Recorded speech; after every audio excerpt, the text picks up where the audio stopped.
Good afternoon. Welcome back to Passionate World Radio Network. Distinguish yourself from the ordinary. And today we have Rebecca Scritchfield, who wrote a book called Buy Where You Belong.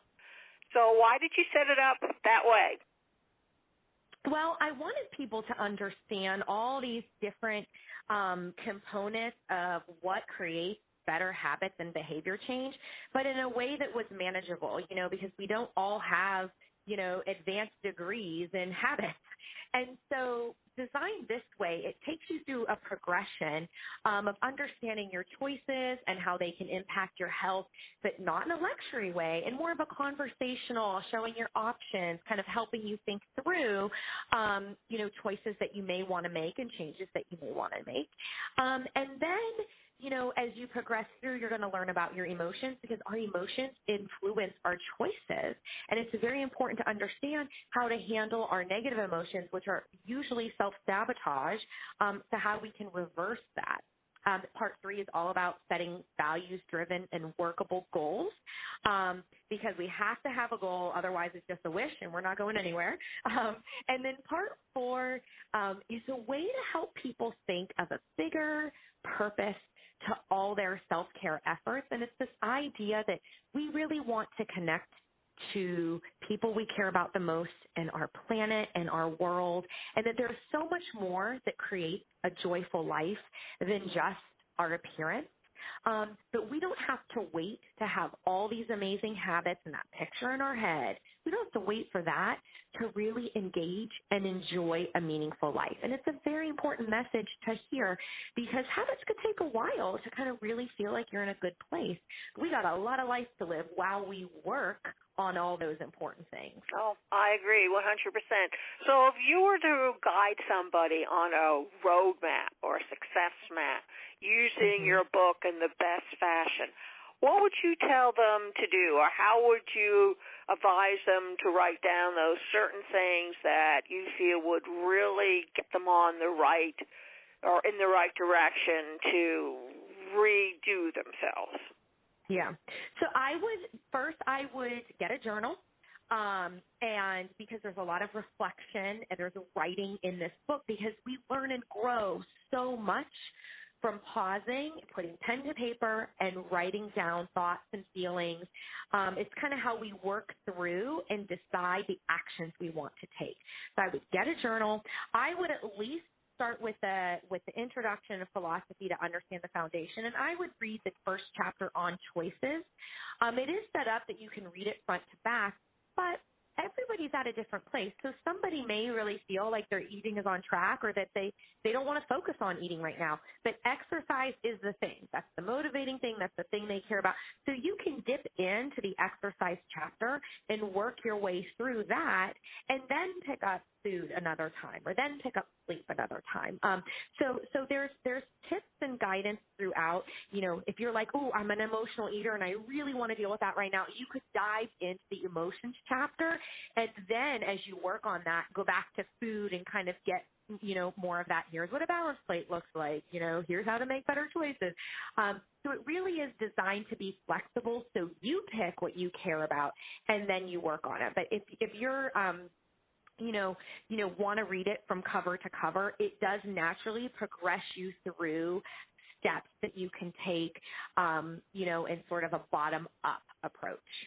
I kind of looked at it as a way, too, that you can sit down with your young teenager or even with your mid-teenager, boy or girl now, because they both do nasty things to lose weight, and to sit down and take some of the suggestions that you provide and discuss it with them and see also how they can change and redirect their lives, because they're still at a point where they even have a bigger choice than their parents do.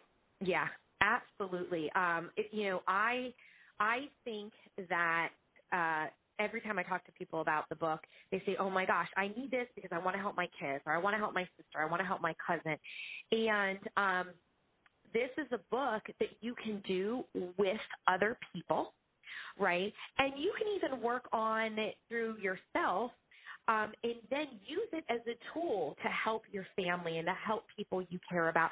What's nice about this, especially with kids, is they need a certain amount of autonomy and agency. You know, they kind of rebel against the rules. And so if they understand, right, you know, like in our house, we take care of our bodies. You know, we treat our minds well. You know, we talk kind to ourselves. You know, if they're given that structure as a guide point, but then they see, you know, there's flexibility in ways of eating, right? So we all know that vegetables are important, but maybe if we work on making them taste better, they will be more enjoyable. And so it's not a food fight with our teenager about, you need to eat the vegetables. You know, that's not going to lead to any sort of happy place, and it's certainly not going to build a vegetable habit in your kids. So without question, anything that's in there, you could adapt to how you could help anyone important to you in your life. Embrace it. And not in a lectury way, but in a way that says, you know, I really do want to have, you know, more energy for my taekwondo, you know, or I do want to do better in school, you know, because I do care about the college I get into. So when we can find goals outside of appearance, that can really spark our motivation. And I think, too, that you can really take this kind of a book and go to your doctor and say, I've been reading this book. These are some of the highlights I have gained from it. What do you think? Have you read it?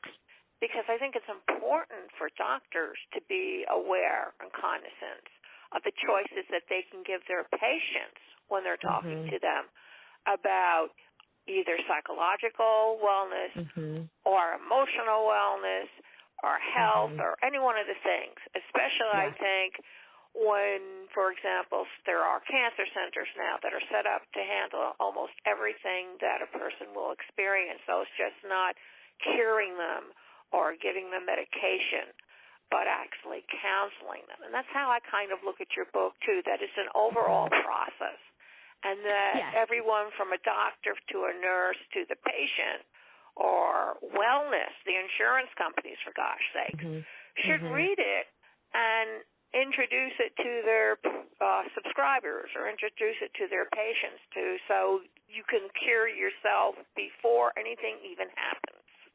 Yeah, I agree 100%. And what's great about Body Kindness is that it is flexible.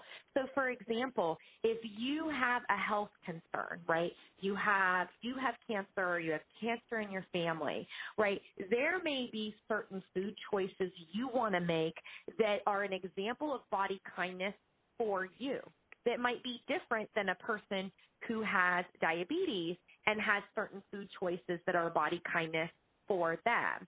So, you know, it is flexible that you can use the philosophy to help you set goals that are workable for you no matter what you're dealing with.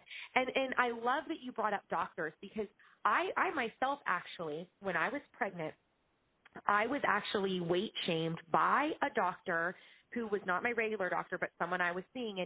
And now, mind you, there's a little bit he didn't know about me. I had run 15 marathons and that I was a nutritionist.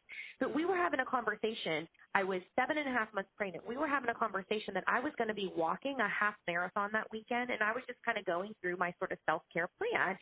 And he was just looking at his screen and said, and it looked at my BMI, I guess, and he said, well, if you were my patient, I'd tell you don't gain any more weight because of your BMI.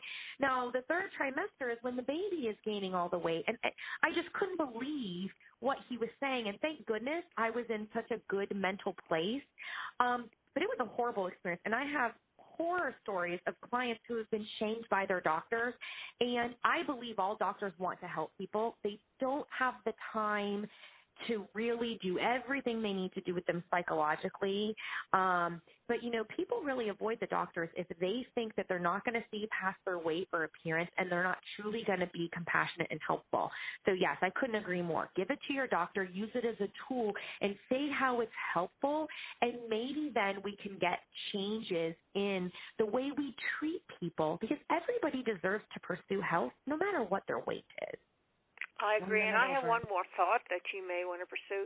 You ought to introduce it to the Boys and Girl Scouts and some of the other organizations and see if they can win some merit badges based on some of the things you discuss in your book. Ooh, because I really believe that not only do they have a choice, but they have an inclination to really better themselves, and in the process they will earn something that will get them further along wherever they want to go. I love that idea. Thank you so much.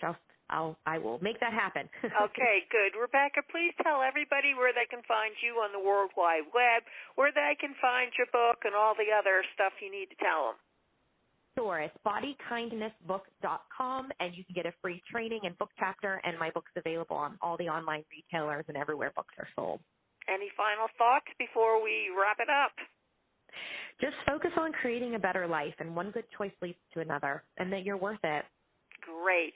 Thank you all very much for listening. You can hear this all over again at PassionateWorldRadioNetwork.com, Twitter.com/Star Caldwell, CAULDWELL, GooglePlus.com/BWR Talk, PWR Network LLC.